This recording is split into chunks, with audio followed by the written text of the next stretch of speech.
We spent 15 days this summer exploring Central Europe, Berlin, Prague, Vienna, and Budapest. From local eats and world-class museums to hotel hopping and even nearly missing a train, it was the perfect way to close out the season. So sit back and relax as we revisit this piece of my summer memory and maybe even spark some ideas for your next trip to Europe.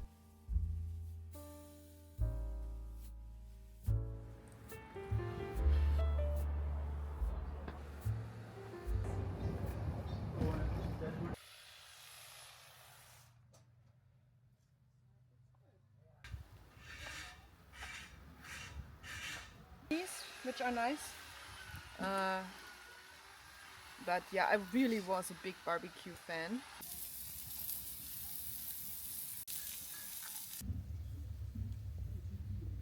Ja, so, und dann mach die Tomaten weg, dann können wir das damit hinstellen. So that's normal potato and sweet potato.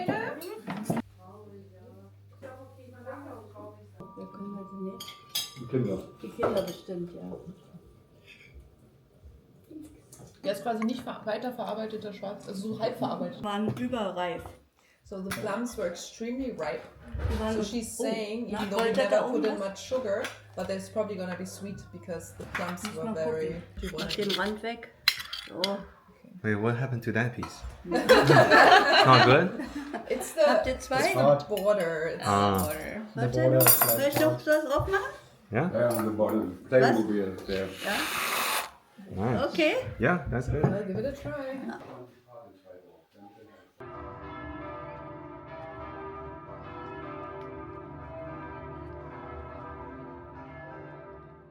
As you can tell, we had a slow and easy start to the trip thanks to our local friends.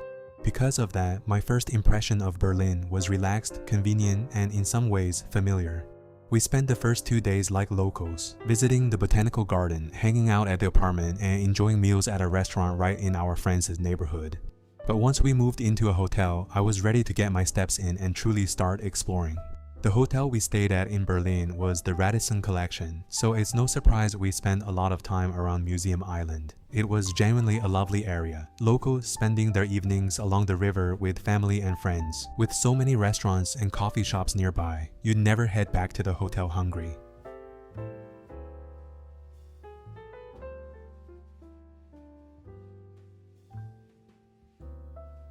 Traveling with young kids has its pros and cons, one of them being that they're not big fans of museums. As someone who's a bit into history and very much into art, I wasn't about to miss the opportunity. Fortunately, we planned the mornings separately. I would explore the museums on my own, while my wife, our friends, and the kids headed to parks and playgrounds. The best way to explore was with the Berlin Museum Island day ticket. For €24, you get access to all 5 world-renowned museums on Museum Island: the Alte National Gallery, Altes Museum, Bode Museum, Neues Museum, and Pergamon Museum. The ticket is valid for 1 day, giving you the flexibility to visit any or all of these incredible museums within a 24-hour period. I got to spend about 3 hours and managed to quickly visit 3 of them, my favorite being the Alte National Gallery, which has the largest collection of paintings compared to the others.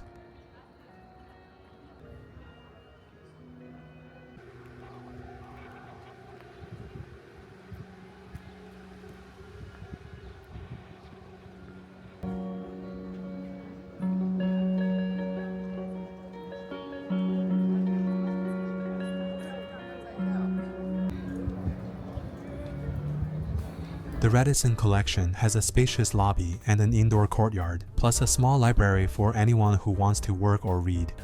Since I had some time to kill while waiting for everyone to move on to the next spot to meet up, I spent a little while there.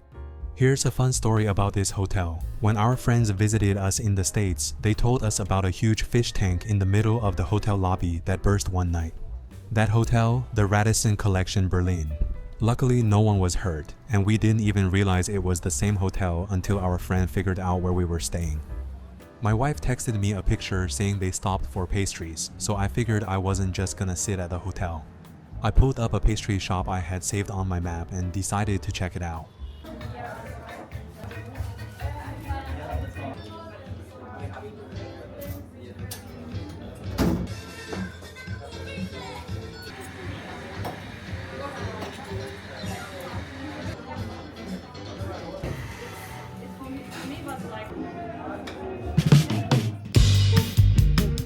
Kink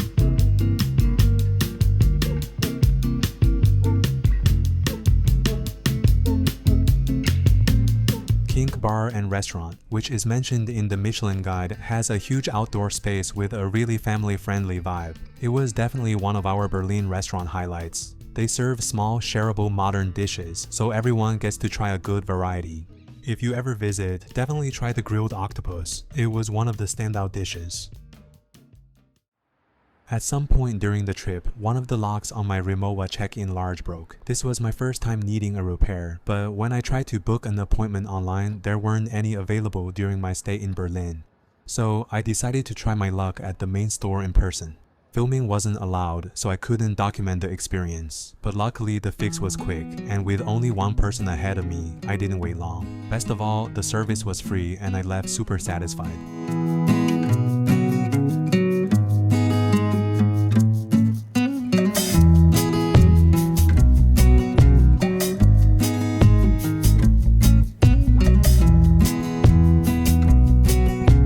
On a little mission to try the most traditional German dishes, our local friends took us to Gorgbräu, partly because it was close to our hotel. The weather couldn't have been better, so of course we sat outside. For me, the choice was easy. I had to try the Schweinschenks. Since I'd only had breakfast at the hotel, I was pretty convinced I could take down the whole plate.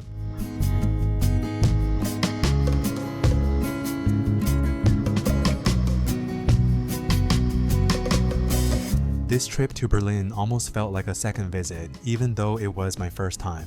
We skipped the usual tourist spots and took things slow and unhurried. I did feel like I missed out on some of the places I had saved but never got to see. For anyone who says they wish they had taken it slower on their first trip somewhere, this is what that actually feels like. There's no right or wrong way to travel, but your first visit and your second will always feel different in how you spend your time.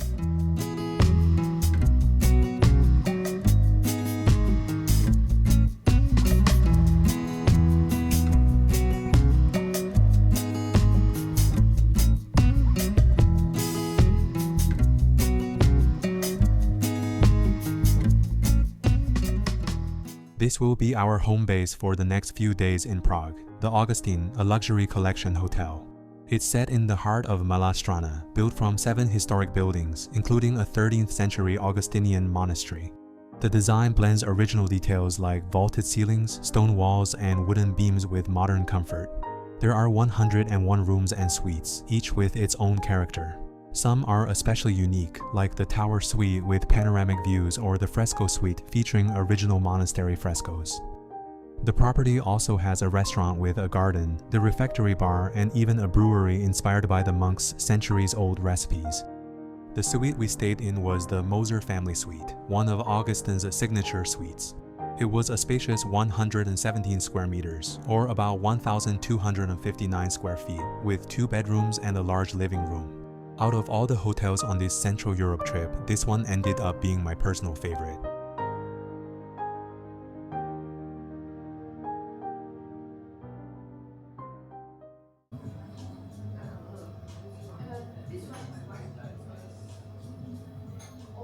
And watermelon. When you get a chance, you should download the taxi app. Try some little balls.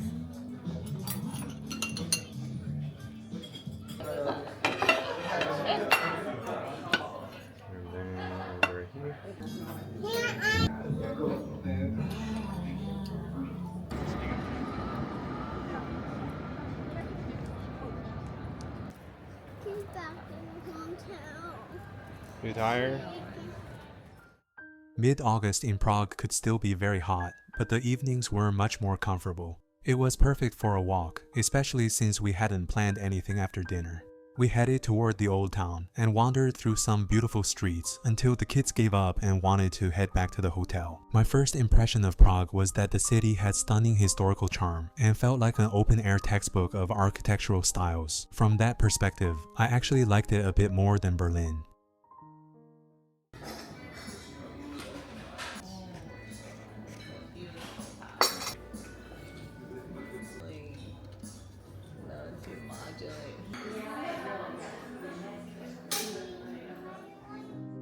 The plan for the day was to visit the Dancing House, a modern architectural icon, and then the National Museum. Designed by Vlado Milunic and Frank Gehry, the Dancing House is nicknamed Fred and Ginger because its curving shapes resemble a dancing couple. Its deconstructivist style really stands out against Prague's historic skyline, making it one of the city's most photographed landmarks.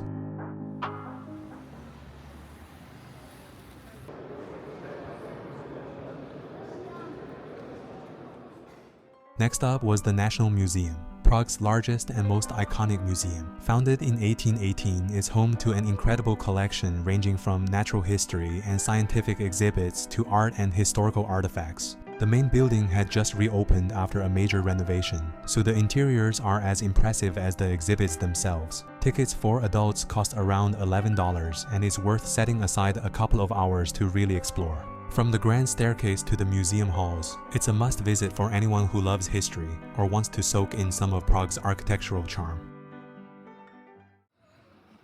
Thank you, Mommy. You're welcome.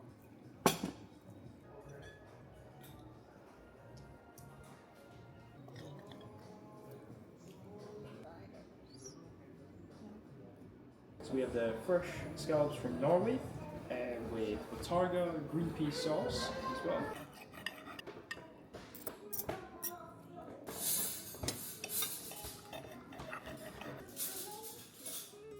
This was our last full day in Prague, and we spent most of it in the old town. We skipped breakfast at the hotel so we could try pastries from local shops. Everything looked amazing, though most of them were pretty sweet. After our morning sugar fix, we headed toward the old town square. While I was trying to film and had my Pocket 3 attached to a lamp pole, it fell and nearly got busted.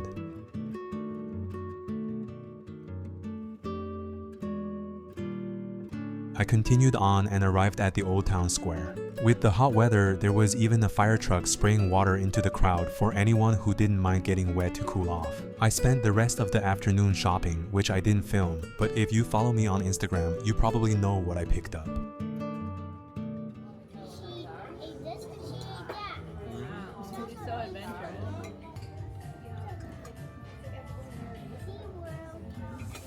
Smell? That's a lot of moves. For such a small breast. I've been seeing a lot of that recently. When she wakes up, she goes.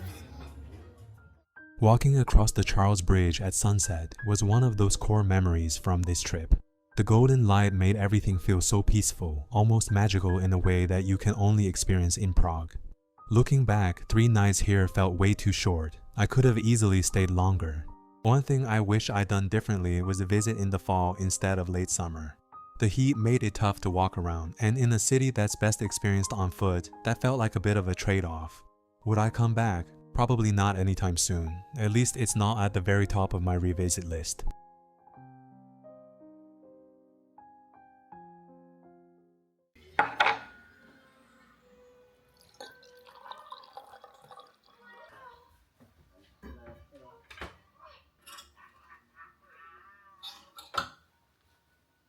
You're wasting your time, Gargamel.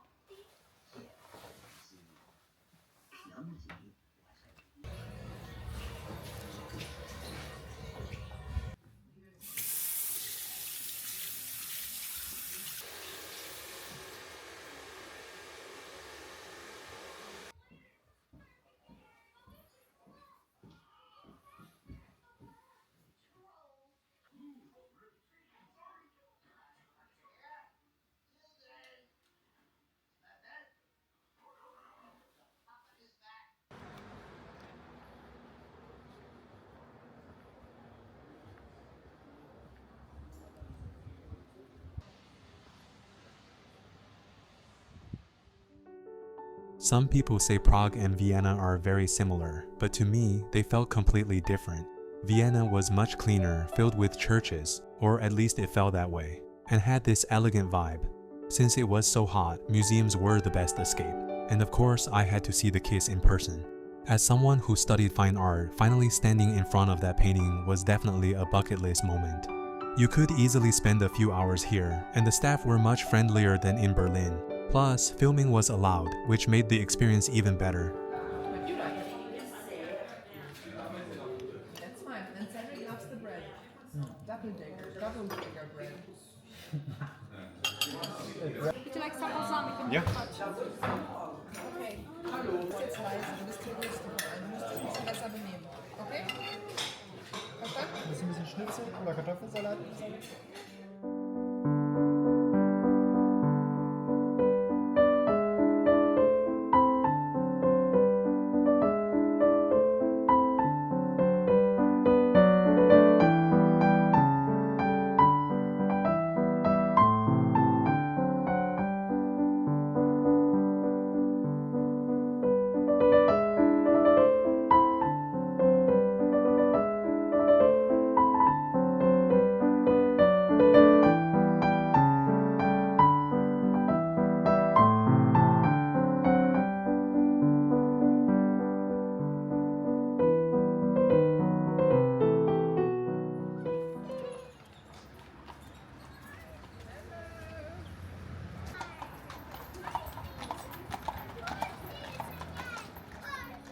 Remember when I mentioned almost missing our train? That was the ride from Prague to Vienna. The Prague station was the most confusing one yet. The system felt outdated and there were no clear signs for where to wait or which section of the train to board. We ended up jumping on at the very last minute, all the way at the end of the train, and had to move 3 suitcases and 2 strollers through every car to get to our seats in the front. Not stressful at all. So yeah, if you're leaving from Prague, just be extra prepared and alert. It doesn't matter how early you get there. The station itself is the tricky part.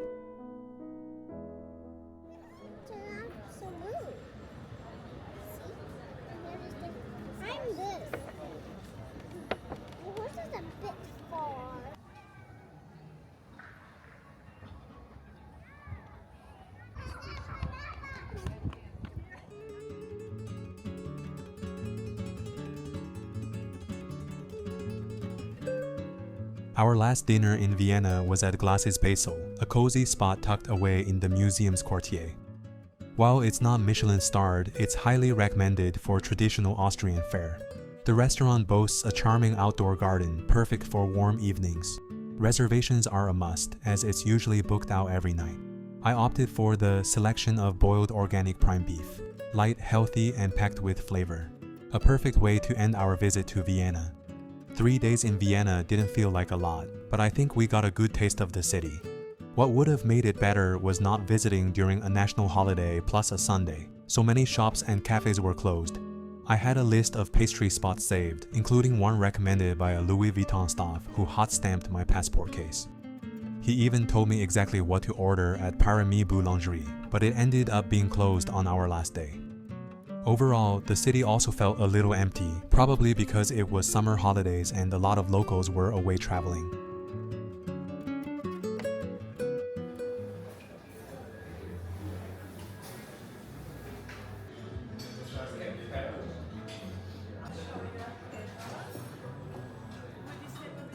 At our last stop in Budapest, we stayed at Matild Palace, another hotel that was part of the luxury collection.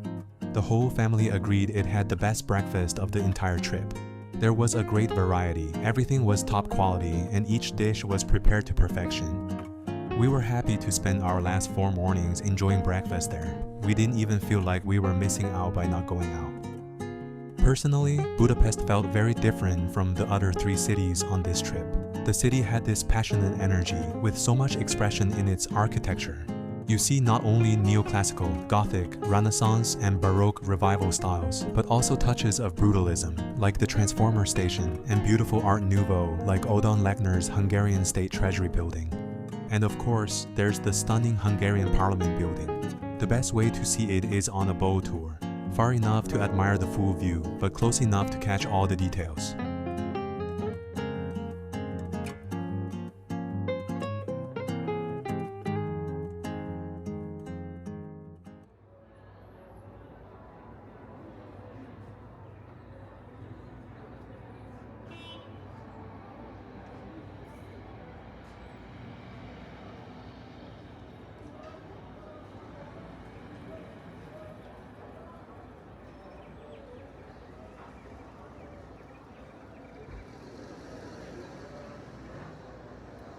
Erre megyünk most már le.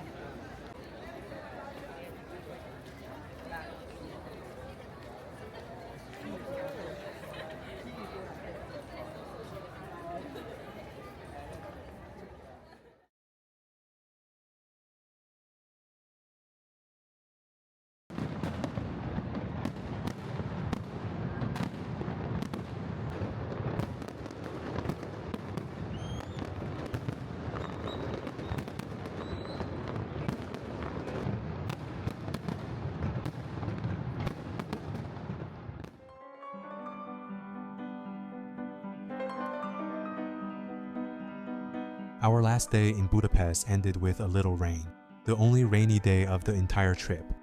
As someone who doesn't like rain, I couldn't complain at all. We spent the day sightseeing, starting at Heroes' Square and moving toward the Gatehouse Tower. We took it slow and stopped at a small cafe for milkshakes, my kids' favorite. Traveling with them could be challenging at times, but we never once thought about leaving them behind. There's no right or wrong when it comes to bringing them on our trips, but my wife and I always felt it was the right choice in the end, even if it came with struggles along the way.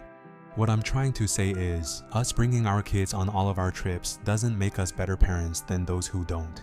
Every family is different, and each trip is a unique situation.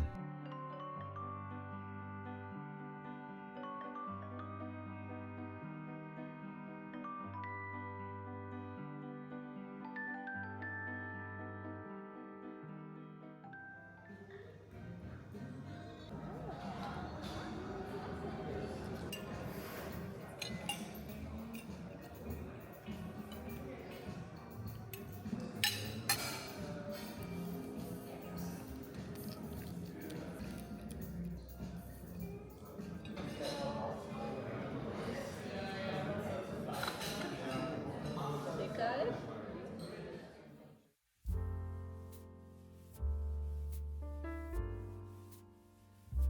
Reflecting on this trip, there are a few things I wish we had done differently, like spending a day or so on an architecture tour, or visiting a couple of design exhibitions in Berlin. I was also planning to meet up with Brent friends at Nomos, but ended up having to skip it. I also wish we hadn't visited Vienna during a national holiday, so I could have tried the pastry shops I'd saved. Overall, it was a fun trip, and I'd 100% recommend it to anyone considering these cities. If you have a few weeks of vacation, you might as well group them all together. But I wouldn't try to do all 4 cities if you can't spend at least 3 nights in each. Otherwise, you're leaving each place with a bit of an incomplete feeling. I hope you enjoyed this vlog, and if you made it all the way to the end, thank you for supporting me and reflecting on the trip together. This is my first and maybe my last vlog, but let me know in the comments if you think I should make more. See you in the next video.